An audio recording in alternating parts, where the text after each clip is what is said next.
సాయంకాలం ప్రదోష సమయంలో ఈశ్వరుడి దగ్గర నారికేళ దీపాన్ని వెలిగిస్తే ఆ గృహంలో శివుడు ఆనంద తాండవం చేసి అష్టైశ్వర్యాలు భోగభాగ్యాలను కలిగింపజేస్తాడు. ఈ నారికేళ దీపాన్ని ఎలా వెలిగించాలంటే కార్తీక మాసంలో వచ్చే సోమవారం కానీ లేదా ఏ నెలలో వచ్చే సోమవారం అయినా సరే ప్రదోష కాలంలో సాయంకాలం పూట పరమేశ్వరుడి చిత్రపటానికి గంధం బొట్లు కుంకుమ బొట్లు అలంకరించాలి. లేదా శివలింగం ఉన్నట్లయితే శివలింగానికి గంధం బొట్లు అలంకరించాలి.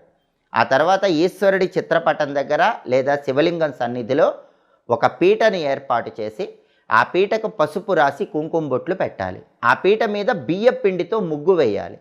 అలా ముగ్గు వేసిన తర్వాత ఆ పీట మీద ఒక రాగి పళ్ళెన్ని ఏర్పాటు చేయాలి. ఆ రాగి పళ్ళెం మీద తడి గంధంతో స్వస్తిక్ గుర్తు వేయాలి. గంధంలో కొద్దిగా గంగాజలం కానీ రోజ్ వాటర్ కానీ మంచినీళ్ళు కానీ కలిపి తడి గంధం తయారు చేసుకుని